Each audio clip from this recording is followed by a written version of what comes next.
Television host's wife tried to defend her fame.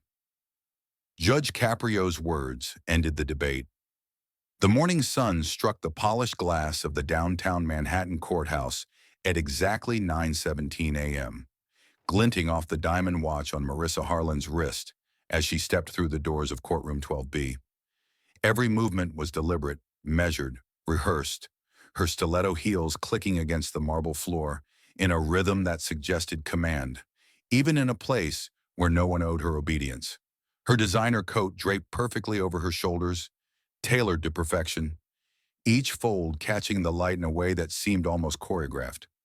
Two security guards hovered just behind, their presence more ceremonial than functional, shielding her from ordinary life while emphasizing the aura of untouchable privilege. She paused briefly, adjusting a strand of hair, then nodded at a familiar reporter whose lens had captured her every social appearance for years. "Morning, darling," she said, voice light but infused with confidence. A casual acknowledgement that her presence commanded attention. The reporter smiled, notebook poised, pen ready to catch whatever quip or subtle charm she might offer. Around her, whispers rippled through the small crowd of onlookers, neighbors, interns, journalists, and a handful of public citizens curious about the case. There was an unspoken understanding that she was a figure who had navigated these spaces before, who had relied on influence, charm, and reputation to keep scrutiny at bay. Marissa's gaze flicked toward the judge's bench, where Judge Caprio, 62, sat with hands clasped, eyes steady, his presence commanding without theatrics.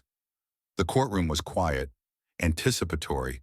Every practiced smile, every casual nod, every understated gesture of superiority she projected was met with impartial silence. Then, almost without warning, he spoke, cutting through the murmurs in her aura of self-assuredness. "In this courtroom, you are a citizen, not a celebrity," he said.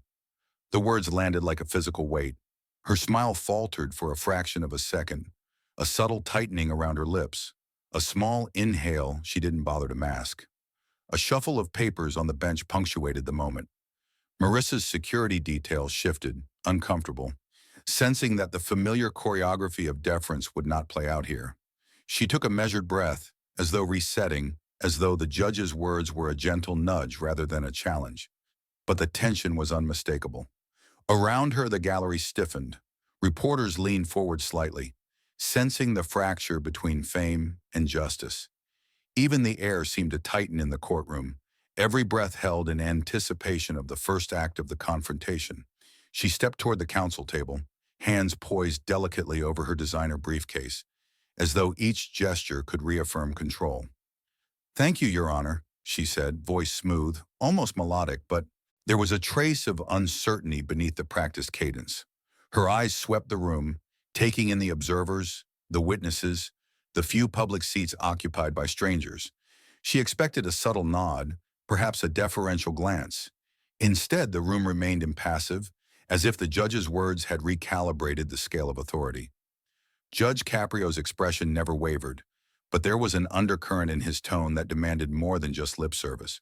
"We will proceed according to law, Ms. Harlan," he continued, "not according to public perception, social influence, or any advantage you might assume comes with a name or a face seen on television."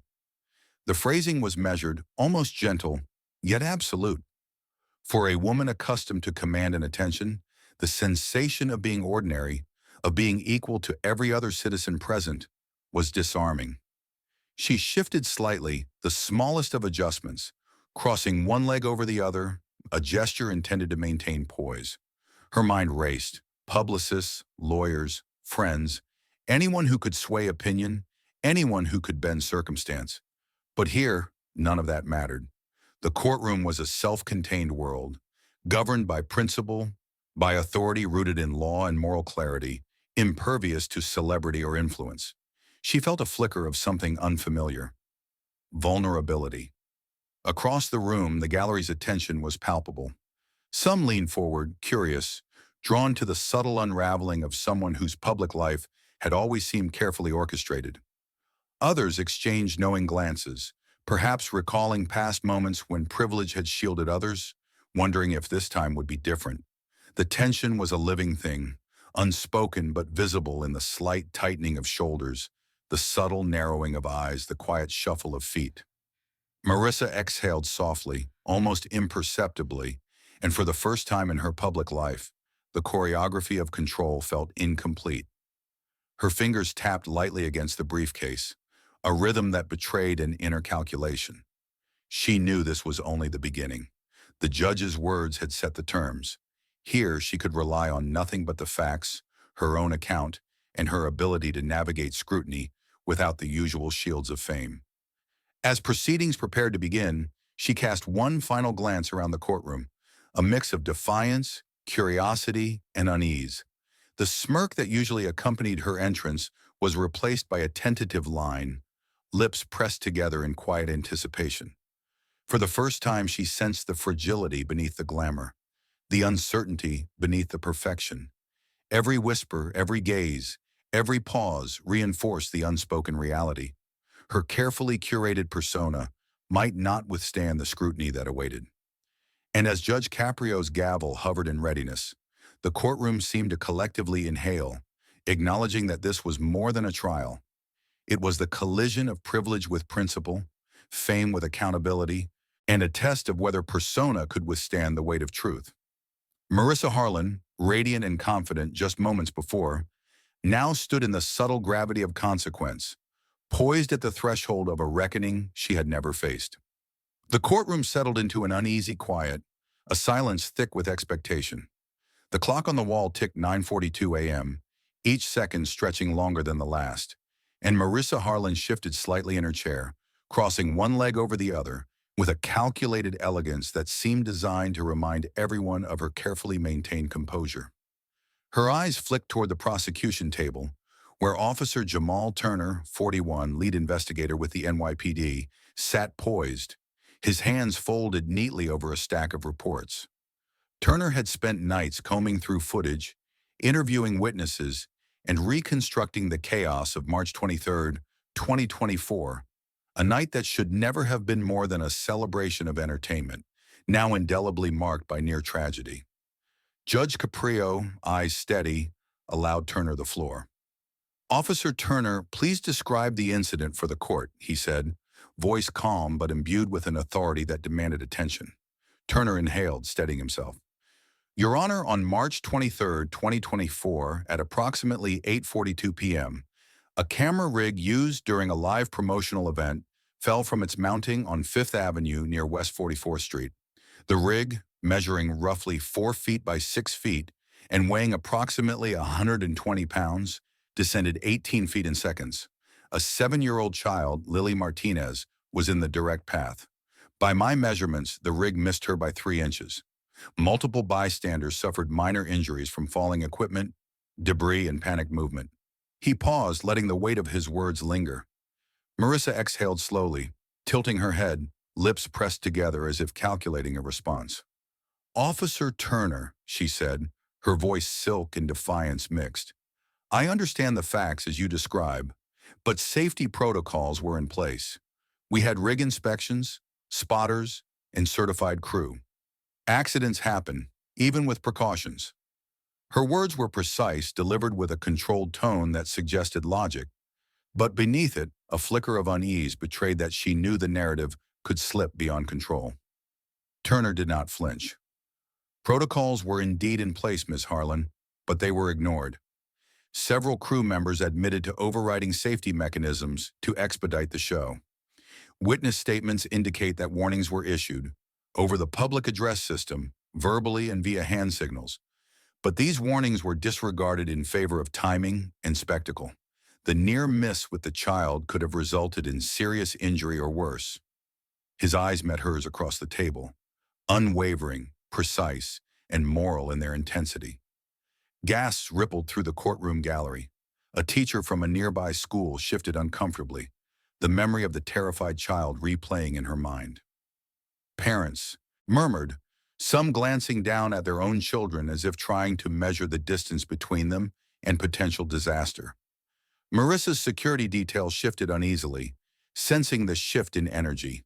The aura of control that had accompanied her entrance was faltering under the weight of documented evidence and human consequence. Your Honor, Marissa said, her hands rising slightly in a controlled gesture, I believe that this was a tragic accident, not negligence. Our intention was never to put anyone at risk. Surely some leniency should be considered given our prior safety record and the scale of the event. She smiled faintly, eyes darting to the reporters, as if her charm could influence perception even here, even under oath. Judge Caprio's expression remained neutral, but the stillness in his voice carried subtle disapproval. Intent does not negate impact, Ms. Harlan. The law considers both action and consequence.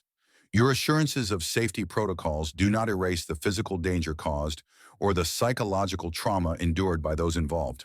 The statement landed with quiet authority. A mother of two seated in the gallery rose shakily. I saw the camera come down. I grabbed my daughter and I thought she was gone, she whispered, voice catching. She was screaming. People were pushing each other to get out of the way. That child, she could have died. The courtroom grew heavier with the weight of her words. Tears glistened on the mother's cheeks, the silence that followed pressing like a weight on every listener. Marissa's gaze flicked to the mother, a micro-expression of discomfort passing across her face. She swallowed, her mouth tightening imperceptibly, and for the first time in the morning, the carefully sculpted confidence faltered. She wanted to deflect, to rely on reputation and connections. But the raw human testimony, the meticulously measured evidence, made it impossible to escape the tangible reality of her actions. Officer Turner continued, detailing the timeline of emergency response, the measurements of debris scatter, the statements from eyewitnesses, and the hospital records of minor injuries. Each fact dismantled the illusion of safety. The rig fell 18 feet, Your Honor, impacting multiple bystanders and leaving a 7-year-old shaken and bleeding. Immediate medical attention was required. If not for the quick intervention of bystanders and officers, the consequences could have been far more severe. Marissa's lips pressed together again, almost imperceptibly biting the inside of her cheek. Her eyes scanned the courtroom, seeking a sympathetic face, a hint that influence could still sway perception. But around her, faces reflected judgment, concern, and disbelief. The gallery's energy shifted from curiosity to moral pressure. She had entered expecting admiration, or at least courtesy. She was met instead with the unflinching reality that fame could not shield her from accountability. Judge Caprio's calm voice interjected, carrying moral clarity. We will continue to examine these events in detail, Ms. Harlan. It is imperative that every aspect of public safety, human impact, and accountability be assessed thoroughly. Your prominence does not lessen the consequences of actions taken under your direction.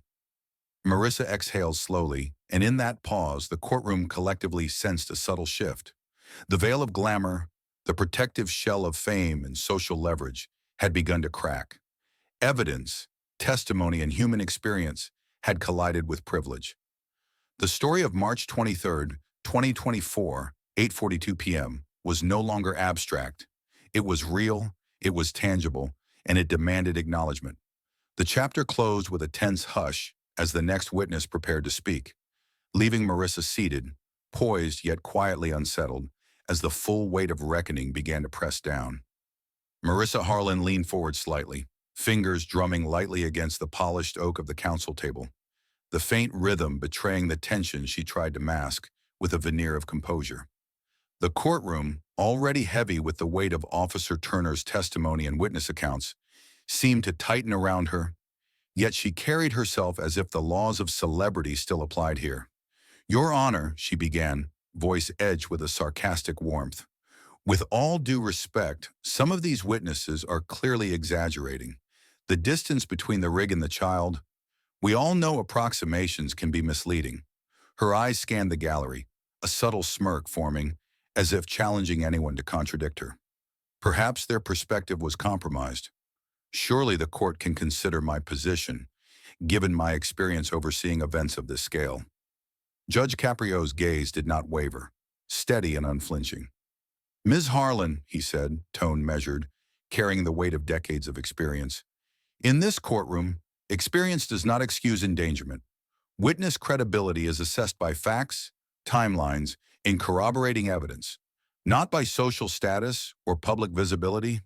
The words landed with precision, slicing through her practiced charm, leaving a faint pause in the air. Marissa's fingers flexed around the edge of her briefcase. I simply ask that the court consider context, she continued, leaning back with a subtle lift of her chin, an almost imperceptible challenge in her posture. The crowd was managed. Safety measures were in place. Surely a degree of leniency is warranted when public perception can magnify minor errors.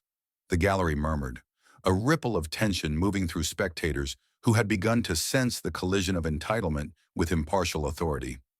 An intern at the gallery shifted, eyes wide, glancing from her confident posture to the judge's unwavering calm. Even the courtroom clerk, sitting silently near the bench, noticed the subtle tightening of jaws and the tiny flinch in an otherwise polished demeanor. There was a current of anticipation, the sense that Marissa was testing the limits of decorum, seeking leverage in a space that had none to give. Judge Caprio leaned forward slightly, hands folded, voice calm yet insistent. Ms. Harlan, the law does not bend to prestige, fame, or public image. Every individual, regardless of social standing, is accountable to the same standards of safety, duty, and responsibility. He paused, letting the words settle. Privilege does not confer immunity. Influence does not supersede consequence. The sentence drew a quiet gasp from a few spectators as the reality of the legal boundary became palpable. Marissa tilted her head, lips pressed into a line, a brief flash of irritation crossing her otherwise composed expression. With all due respect, Your Honor, she said, softening her voice but sharpening her words with subtle sarcasm, it seems that protocol and precedent are being prioritized over nuance. Surely the intent to prevent harm should weigh in my favor. Her hand gestured lightly, almost dismissively, toward the officer and witnesses who had spoken earlier. The motion was elegant, deliberate, as if to imply their accounts were secondary to her reputation. Officer Turner's gaze did not leave her. Intent cannot erase impact, Ms. Harlan, he said quietly. Yet the clarity in his voice made the statement resonate across the courtroom. We measured the rig's descent. The child's position was recorded. Witness accounts align. Intent does not mitigate the near-fatal risk imposed. There was no inflection, no judgment beyond the factual truth. The courtroom absorbed it, silent, the tension palpable in the charged stillness of the air. Marissa's smile flickered for a fraction of a second before returning, a calculated adjustment meant to reclaim control. Her eyes darted to the judge, searching for a flicker of concession, a crack in the authority she had hoped to exploit. But Caprio remained resolute, and the contrast was stark, her carefully constructed confidence against his disciplined, moral clarity. The gallery's energy shifted further. Whispers circulated quietly, the subtle movements of observers, tense posture, crossed arms, and furrowed brows, reflecting the collective awareness that social influence had limits. Even reporters who had followed her career, accustomed to her charm-bending narratives, paused to take in the visible unease now etching across her features. A clerk shuffled papers, glancing up briefly. Marissa noticed, and for a moment, the facade cracked, replaced by a hint of genuine frustration. Her hand tightened around the pen she had been unconsciously twirling, knuckles whitening, a small but telling gesture of control slipping. Every interruption, every sarcastic tone she attempted, was met with calm, unwavering adherence to procedure. She realized almost imperceptibly that the arena she had once navigated with ease, a stage, a camera, an audience, was irrelevant here. The authority was absolute, and it did not bend for fame. Judge Caprio's eyes met hers again. We will proceed on the evidence, Ms. Harlan. Assertions of privilege will not guide this court. Every witness, every measurement, every account is relevant on its own merit. Your status does not amplify or diminish these facts. The words steady and resolute punctuated the moment. Marissa exhaled subtly, a small shift in posture, the smirk fading to a thin line. Her glance drifted toward Officer Turner's documents, toward the gallery of witnesses, and for the first time, there was a flicker of calculation beyond charm, a recognition that the mounting evidence she had dismissed, underestimated, now threatened the image she had so carefully curated. The tension settled into a heavy quiet, the courtroom holding its breath as the next phase of testimony prepared to expose the full extent of reckoning. Marissa's frustration was visible, restrained yet palpable, as she confronted the reality that charisma and celebrity could not override truth, consequence, or the impartial gaze of justice. The video camera footage flickered onto the courtroom screen, time-stamped precisely. March 23, 2024, 8:41 p.m., Fifth Avenue near West 44th Street. The metallic rig, 18 feet above the sidewalk, swung slightly as it was hoisted, tethered by straps that should have held firm. In the crowd, the small figure of a 7-year-old child moved unknowingly beneath it. The camera captured every heartbeat of the near disaster. A flash of bright costume, the quick pivot of a security guard, the mother's hand darting out, breath-catching, and a gasping crowd recoiling as the rig dropped, missing the child by inches. In the courtroom, the air shifted as the evidence played. Even the most casual observers felt the adrenaline, the panic, the sheer fragility of life hovering above pavement. Officer Jamal Turner stepped forward, papers in hand, voice calm but edged with authority. The rig fell exactly 18 feet. The child was 3 inches from being struck. Our team arrived within 32 seconds, administering immediate care and ensuring no further injuries occurred. His eyes swept across the room, taking in Marissa Harlan's composed exterior, noting the subtle tension in her shoulders. This was not a single oversight. Multiple safety warnings were issued to Ms. Harlan's production team prior to the event. Warnings that were ignored repeatedly. Marissa adjusted her posture, a thin smile curving her lips as she spoke. Officer Turner, with all due respect, safety protocols were in place. Accidents happen. It's regrettable, certainly, but we take every precaution available. She leaned lightly on the counsel table, hands clasped, eyes bright with carefully controlled confidence. Public perception, however, can exaggerate minor errors. Turner's gaze did not waver.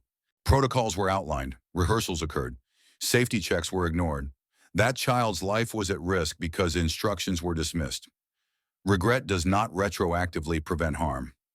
A silence fell over the room, the weight of his testimony pressing against her arguments, eroding the armor of her composure. The first eyewitness, a single mother, rose slowly, clutching her handbag like a lifeline. "I was standing with my daughter," she said, voice trembling, eyes glistening. "The rig came down so fast. I screamed, grabbed her, felt the wind from it. I saw a mother's worst nightmare in real life. The children around me, they cried, they screamed. Some were shaken so badly they couldn't speak for minutes." Her hands shook as she reached for a folder containing photos of small bruises, tears staining the corners. The courtroom was silent, the collective empathy piercing through the polished defenses of fame. A retired school teacher, gray hair pulled neatly back, stepped forward. "I've worked with children for 40 years. I've seen accidents, near misses, and this was negligence. I helped comfort several kids after the incident. They were terrified. Some have had nightmares since, imagining falling equipment, imagining being crushed, and it could have been prevented." Her voice carried a mixture of moral outrage and sorrow, resonating against the evidence Officer Turner had meticulously documented. Marissa's hand lifted slightly, a faint hesitation, fingers brushing the papers before her. She attempted to speak. But the judge's voice cut through softly but firmly. "Ms. Harlan, the evidence is not subjective. The footage, structural analysis, and medical documentation leave little room for reinterpretation. Intent does not mitigate consequence." Judge Caprio's eyes, gray and unwavering, fixed on her like a lens-focusing light, silently measuring not just her statements, but the underlying moral calculus of her actions. The structural engineer, a man in his mid-50s with a precise demeanor, laid out technical findings. The rig's mounting failed due to improper load calculations. Safety tolerances were exceeded by a factor of 15%. The straps were insufficient for the height and weight, and the proximity to the public was unacceptable. He nodded to Turner, confirming the officer's findings. This was entirely preventable with adherence to standard protocols. Marissa's lips parted, words forming and faltering. I, I trusted my team. Procedures were in place. We, her hand twitched slightly. We did everything we could to ensure safety. The courtroom absorbed the attempt, sensing its inadequacy against the meticulous assembly of evidence. Every witness, every chart, every frame of footage converged to expose the stark contrast between her perception and reality. A faint murmur ran through the gallery. Observers exchanged glances. The key, once confident socialite now appeared small, even fragile. Her smile, a practiced tool, no longer conveyed control. Every blink, every twitch was recorded in the minds of those present as the illusion of invincibility began to crumble. Judge Caprio's voice returned, calm but carrying an unmistakable gravity. This court cannot ignore the severity of what transpired. The physical, emotional, and psychological impacts are documented, verified, and undeniable. Fame does not absolve responsibility. Status cannot erase consequence. Marissa swallowed, a subtle shift in posture, a brief hesitation in her carefully measured breathing. For the first time, she seemed to truly perceive the human cost of her decisions, the tangible consequences she had dismissed under the guise of public spectacle. Silence hung in the room, heavy, electric. The courtroom collectively exhaled, waiting, anticipating the next chapter of reckoning that would confront not just the legal ramifications, but the moral reality of her actions. The courtroom fell silent as the phone records, emails, and internal memos were placed before Judge Caprio. Each page told a story beyond the March 23rd incident, a story of influence wielded with subtlety yet unmistakable intent. Calls to city officials on the morning of the promotional stunt, messages suggesting consideration for leniency, and private emails to key witnesses urging them to soften their statements all converged into a tapestry of privilege being wielded to shield one person from accountability. Marissa Harlan's fingers twitched as she tried to smooth the papers before her, a reflexive gesture revealing more than words ever could. Officer Turner leaned forward, voice steady, detailing the pressure the NYPD team had felt. At 8:07 a.m., Sergeant Phillips received a call from an assistant claiming to clarify facts with City Hall. Later, several officers were subtly reminded of Ms. Harlan's connections, implying that careful wording in reports might be helpful. We did not alter our findings, but the pressure was tangible. The expectation of deference was clear. His eyes swept the courtroom, pausing briefly on Marissa, who now avoided any direct gaze. A reporter who had covered Marissa's social rise for years rose next. I was asked quietly to downplay certain aspects of the incident, to frame it as a minor oversight rather than a near tragedy. The requests were never overt, always in tone, implication, suggestion. But anyone listening closely understood the intent. Protect a celebrity at the expense of truth. She lowered her voice, emphasizing the human weight behind the facade of glamour. Judge Caprio's voice, calm yet piercing, cut through the room. Ms. Harlan, the records before me show a consistent pattern. Influence exerted to sway outcomes, to soften accountability, to bend perception in your favor. Can you explain why repeated attempts were made to manipulate those responsible for enforcing the law? Marissa's hands rose briefly, then fell. I never asked anyone to. I simply wanted to ensure accuracy, to avoid misunderstandings. Surely that is reasonable? Her eyes darted to the gallery, searching for solidarity, for any hint of support, but found only the measured, expectant faces of the public, the press, and community members. Turner shook his head slightly. Accuracy is one thing, pressure is another. Emails urging witness cooperation, indirect suggestions to city officials, and calls implying preferential treatment are not neutral. They are deliberate attempts to shield privilege. The retired school teacher, who had previously testified about the children's trauma, leaned forward. I've seen power used to excuse behavior for decades. This is exactly that. The same arrogance, the same presumption that rules do not apply to you because of status. The rig falling was one thing. The attempts to protect it afterwards? That's another layer of harm. Her voice wavered slightly, but the moral weight carried clearly through the chamber. A subtle tremor ran through Marissa as the implications settled over her. The carefully polished persona, the flawless socialite, the public figure confident in immunity, was fracturing. She had entered this courtroom believing cameras, fame, and wealth could shield her. Now, each new piece of evidence, each precise account, chipped away at the illusion. She swallowed hard, her smile forced, lips pressed together as if holding back the first signs of doubt. Judge Caprio's eyes bore into her, unrelenting. Privilege may shield one from public opinion temporarily, Miss Harlan, but it does not alter the consequences of one's actions, nor does it erase the moral responsibility you bear. Each document, each witness, each moment of undue influence illustrates a pattern of entitlement. This court observes not only the incident itself, but the behavior surrounding it. Integrity is not optional. Accountability is not negotiable. In the gallery, a low murmur spread among reporters and community members, the collective sense of witnessing a collapse palpable. Marissa's posture shifted, shoulders stiff, hands gripping the counsel table. For the first time, there was no deflection, no charm, no practiced poise. Vulnerability, anxiety, and a dawning recognition of personal fallibility flickered in her eyes. The room absorbed this tension, the weight of moral exposure pressing down with an almost tangible force. Marissa Harlan, accustomed to navigating life with influence and careful image control, now faced the stark reality that her wealth and fame could not obscure wrongdoing.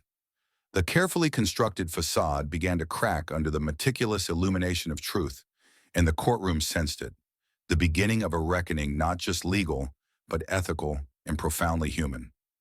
A hush fell as Judge Caprio leaned slightly forward, voice steady yet charged with implication.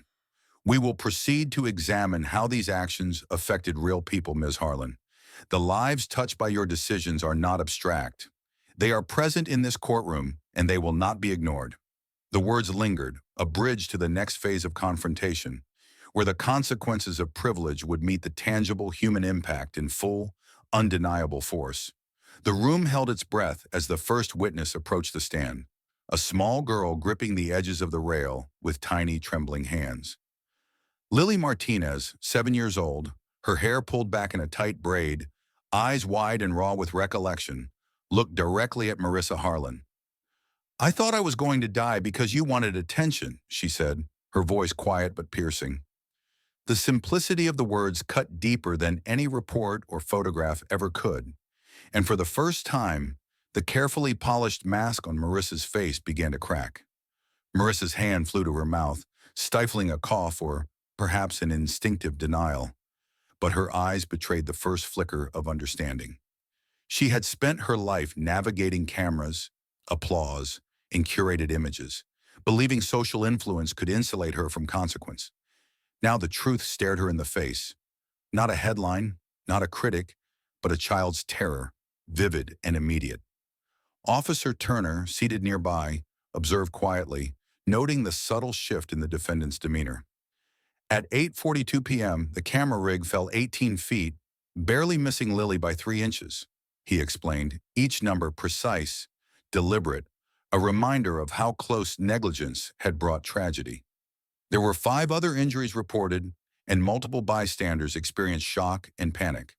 The immediate response team administered first aid while ensuring the scene was safe, but the human cost is measurable. His eyes never left Marissa, holding her in silent accountability. A murmur rippled through the gallery as Lily's mother, Maria Martinez, rose next. Her voice, tight with tension, conveyed years of suppressed fear. I watched my daughter scream and run, panicked, a moment that will stay with me forever. I had to explain to her why someone's need for attention nearly killed her. How do you justify that? How do you defend causing this? She turned slightly toward Marissa, not accusatory in posture, but morally unyielding. Marissa swallowed, lips quivering. I never meant... Her words faltered. The rehearsed defenses, the rehearsed explanations about protocols and safety staff, dissolved under the weight of direct human impact. She glanced down, avoiding Lily's gaze, but it was futile. The courtroom demanded acknowledgement, and her inner voice began to betray her. The careful choreography of celebrity entitlement had failed, revealing guilt, fear, and shame. The retired school teacher, seated behind the gallery, added her voice firm and unwavering. We teach children about responsibility every day. To see a grown adult, someone with resources, almost take that from them for the sake of spectacle. It's a lesson they shouldn't have had to learn. This is the reckoning not in law books, but in human lives. Her words echoed softly, but they resonated across the room, a moral gravity heavier than any legal text. Marissa's shoulders slumped, hands folded tightly on her lap. She exhaled slowly, a visible tremor running through her. I, I can't undo what happened, she admitted, voice barely above a whisper, yet each word carried the weight of transformation beginning. But I can make this right. I will fund therapy for Lily and the other victims. I will establish safety programs for all future events. And I apologize to everyone I've hurt. Her gaze shifted upward, meeting Judge Caprio's steady eyes, seeking some acknowledgement of sincerity, but finding only measured appraisal and expectation. Judge Caprio nodded once, slowly. Acknowledgement is a start, Ms. Harlan, but it must be accompanied by consistent action. Words alone do not heal wounds, nor do they replace lost trust. The consequences of negligence are not mitigated by fame. They are met by responsibility. The courtroom absorbed the tension, the moral pivot hanging palpably in the air. Every reporter, officer, and witness could sense that the story had shifted. It was no longer just about procedural lapses or structural failures. It was about human cost, tangible and undeniable, and the moment demanded a response deeper than any crafted image could provide. Marissa exhaled again, slower this time, as if the weight of Lily's words had finally settled into her consciousness. She nodded to Maria Martinez, lips trembling with genuine remorse, and then turned inward, processing the gravity of her reckoning. The armor of celebrity had fractured. In its place stood a person confronted with truth, compelled toward restitution, and forced to confront both moral and legal guilt in unison. The gallery remained quiet, absorbing the human dimension of negligence, the stark reality that privilege cannot shield someone from moral reckoning. In that silence, the narrative shifted. The legal case had now entered the realm of ethical accountability. Marissa Harlan for the first time understood that fame and wealth could not erase the fear she had caused, nor the trust she had broken. Judge Caprio's voice broke the stillness, measured and firm. We will now move to consider the consequences and restitution, Ms. Harlan. The path to accountability begins with acknowledgement, and the community will bear witness to your choices from here forward. The words left a lingering weight in the air, a bridge from human cost to the next chapter. Justice measured not only in law, but in actions that follow acknowledgement, in repair, and in transformation. The courtroom was silent, the weight of weeks of testimony hanging in the air, as Judge Caprio adjusted his glasses and surveyed the room. The clock on the wall read 11:43 a.m., Thursday, May 2nd, 2024, yet time itself seemed suspended. Every eye, every camera, every note-taking hand focused on the bench. Marissa Harlan sat rigid in her chair, her hands folded in her lap, the diamond watch on her wrist catching the morning light, but doing nothing to illuminate the gravity of the moment. Judge Caprio's voice broke the hush, firm yet measured. Ms. Harlan, he began, his tone carrying both authority and an unyielding moral clarity, the evidence presented before this court has made clear that your actions, or lack thereof, directly endangered lives. Your position, your social standing, and your influence will not mitigate your responsibility. Justice is not deferred to fame, nor is it suspended by wealth. Marissa's lips parted slightly as if to speak, but no words came. Her eyes flicked to Officer Turner, who met her gaze with an unwavering steadiness. Then to Lily Martinez, who sat in the gallery with her mother, a small hand gripping the edge of the seat. The girl's quiet presence had already penetrated the carefully constructed facade Marissa had maintained.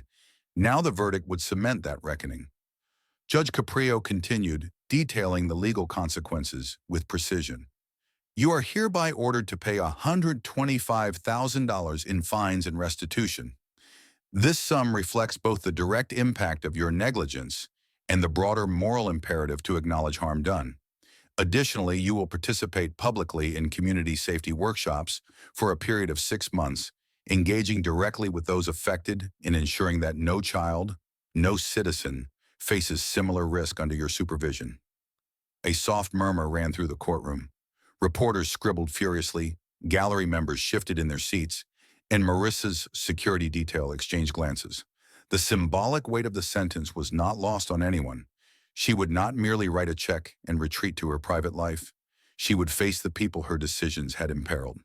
Furthermore, the judge added, you will submit to quarterly monitoring by court-appointed compliance officers.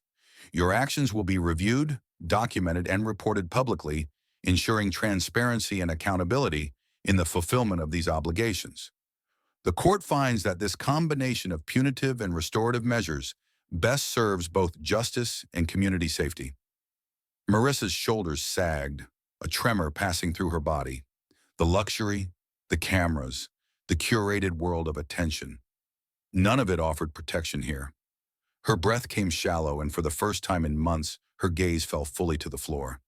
She had anticipated hearings, legal challenges, perhaps a fine or temporary reprimand, but not this full immersion into the human consequences of her choices. Lily's mother, Maria, allowed herself a tentative exhale, a slight easing of the tension that had coiled around her. Just since March 23rd, the retired school teacher nodded subtly, as if recognizing that the sentence bridged justice and moral accountability. Finally, she whispered to herself, the lesson is visible. Marissa's voice broke, soft and hesitant. I understand, Your Honor, she said. I will comply. I will make amends. I want to do right by those I hurt. There was no bravado, no rehearsal. The words were raw, born from the collision of social privilege and lived consequence. The courtroom felt the shift, a carefully curated identity unraveling, replaced by the first glimmers of genuine responsibility. Judge Caprio's eyes softened, though only slightly. Acknowledgement is necessary, he said. Action is mandatory. Your compliance is not optional. The community will see, and they will judge. But the court's role is to set the path toward restitution and reflection.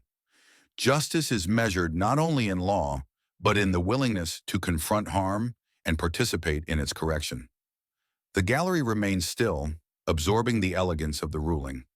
Reporters noted the precise numbers, the mandatory programs, the symbolic engagement with those harmed.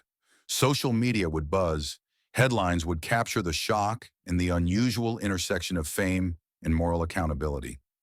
Yet beyond the public spectacle, the courtroom bore witness to the profound lesson. Responsibility cannot be outsourced or avoided, and restitution is most meaningful when it intersects directly with those who suffered. Marissa looked up once, her eyes meeting Lily's. There was fear, certainly, but also the faintest hint of comprehension. The child who had inspired the moment of reckoning sat still, watching. The verdict had done more than assign fines or require compliance. It had imposed a moral clarity that words alone could never achieve. As the gavel fell, the sound resonated not as a mechanical punctuation, but as an ethical heartbeat echoing through the chamber. Marissa exhaled slowly, her first breath untethered from performance, caught instead in the gravity of lived consequence. The courtroom absorbed the moment. Justice had been served not merely in law, but in the intertwining of moral, public, and personal reckoning. And in that silence, heavy and reflective, every observer understood. No reputation, no wealth, no social influence can eclipse responsibility. The verdict was not just a sentence, it was a bridge from recklessness to accountability, from privilege to public engagement, from denial to the hard work of redemption. The winter mornings in Manhattan were harsh, the kind that seeped through layers of designer coats and rattled even the most confident souls. For Marissa Harlan, January 7, 2025, began at 6:12 a.m., the streetlights still glowing pale over West 44th Street as she walked briskly toward PS 72, a small elementary school tucked between high-rise offices. Her luxury heels had been replaced by sturdy, waterproof boots, her tailored coat swapped for a thick navy parka, its hood pulled tight against the drizzle. Each step was deliberate, each breath visible in the frigid air, The faint chill, a constant reminder that accountability rarely comes in comfort. Inside the school gym, folding chairs lined up for parents and teachers now served a new purpose. Children clustered with wide-eyed curiosity, some whispering about the television lady who had nearly caused harm months ago. Marissa's first workshop of the morning began precisely at 6:45 a.m., her gloves gripping the edges of the camera rig demonstration as Officer Turner, ever vigilant, provided guidance. "Check every bolt," he said, voice steady but firm. "Do not assume anything holds. Lives depend on this."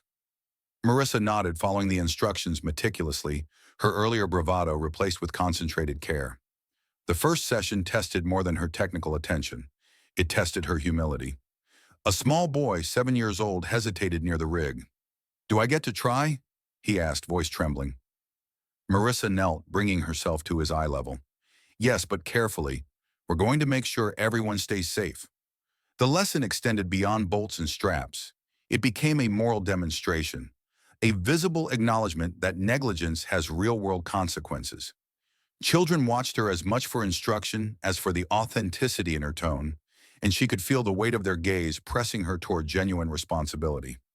By February, the rain had intensified, soaking through coats and forming puddles across the playground. Marissa's gloves were frayed, her boots caked in mud. Yet she continued, supervising safety exercises, guiding after-school programs, and checking lists of compliance from the workshops she led. On February 14th, during a particularly rigorous morning session, a parent commented under her breath, "She actually seems different." Marissa overheard and, rather than bristling, allowed herself a small acknowledgement of change. The early skepticism, the whispers of disbelief, were slowly shifting to cautious respect. Each day she returned, each repetition of instruction, each patient correction, chipped away at the residue of privilege that had once shielded her from accountability. Her days were long, often starting before sunrise and stretching past 5:30 p.m. By mid-March, fatigue was visible on her face. Eyelids drooped slightly during post-session reviews, hands a little shakier when tightening bolts. But the physical exhaustion mirrored an internal transformation.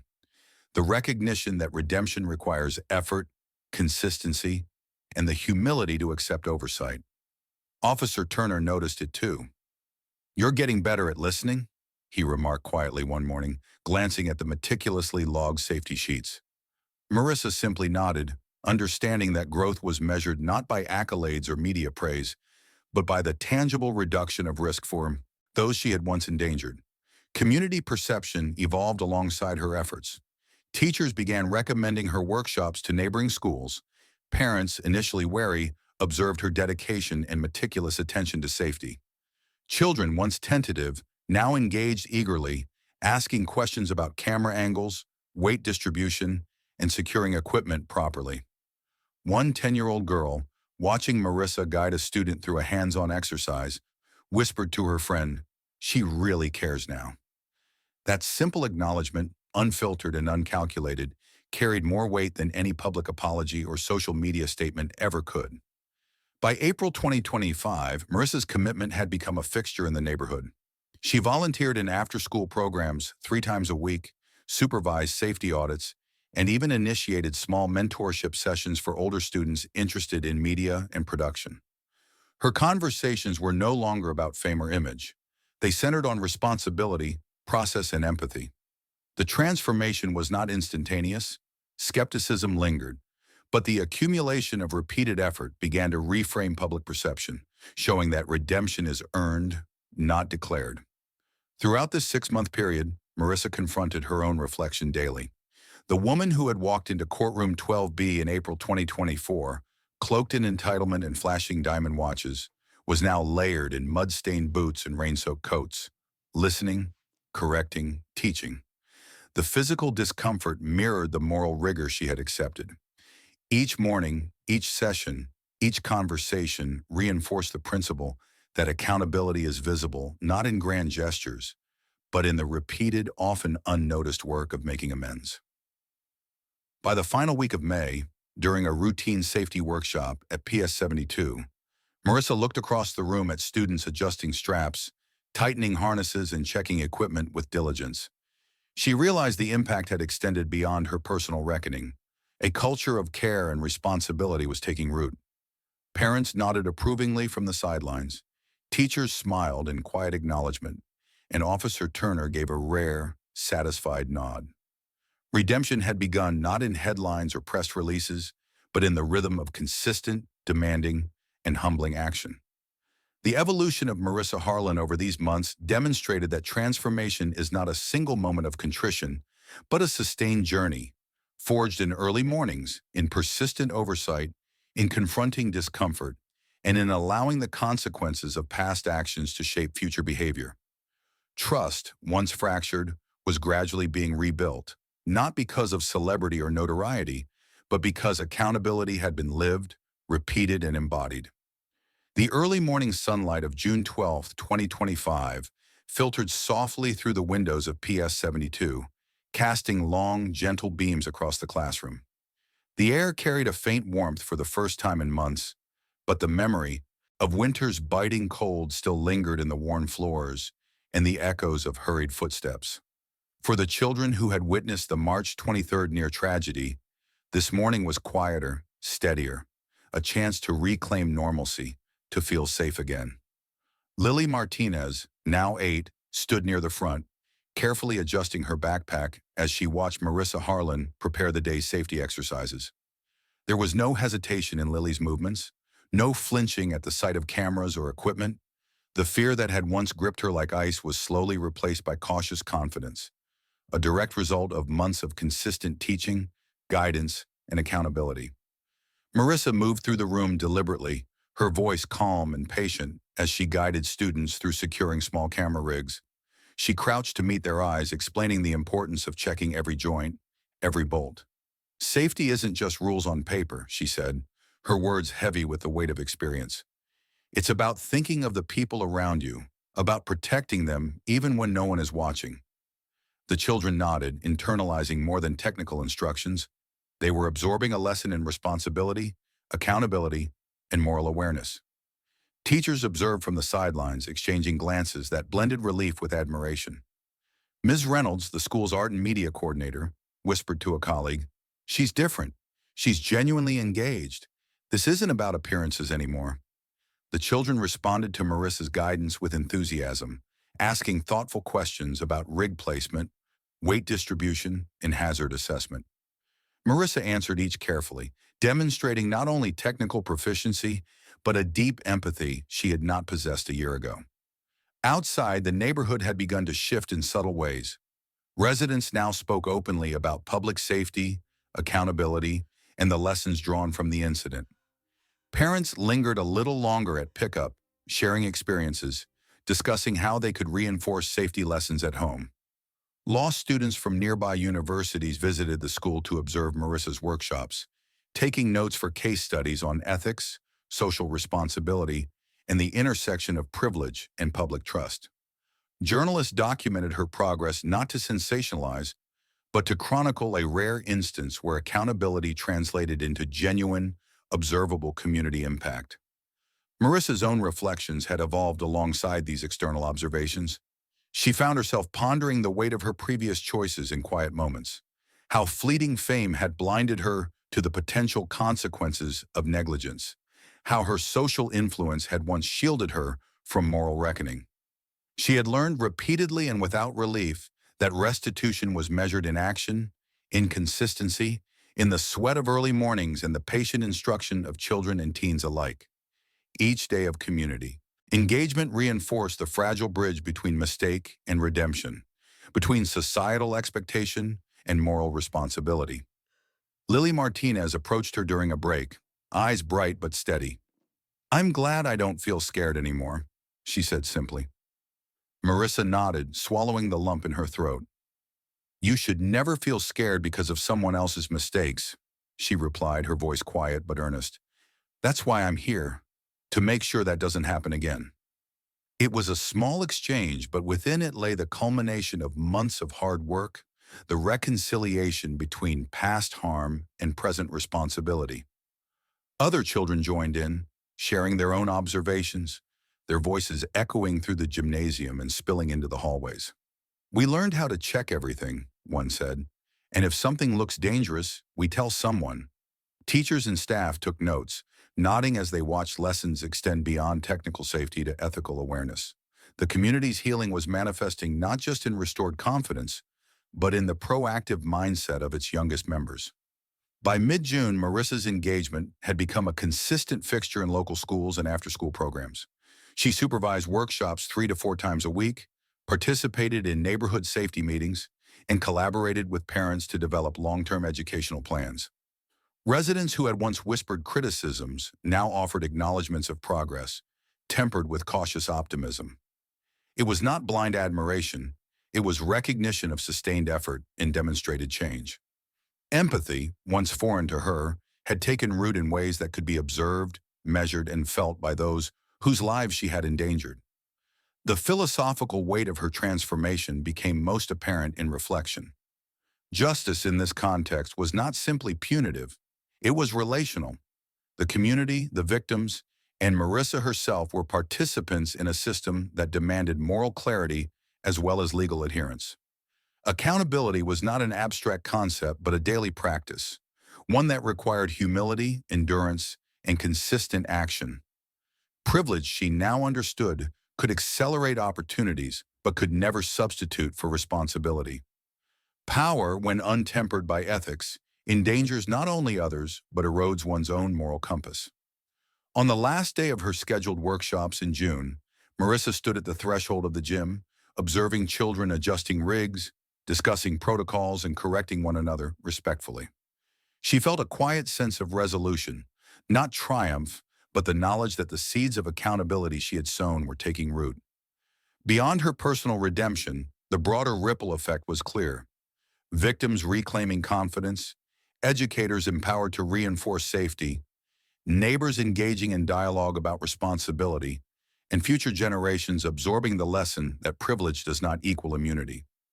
As the E1 final session concluded, Marissa gathered her materials, pausing to look back at the children laughing and debating correct rig placements.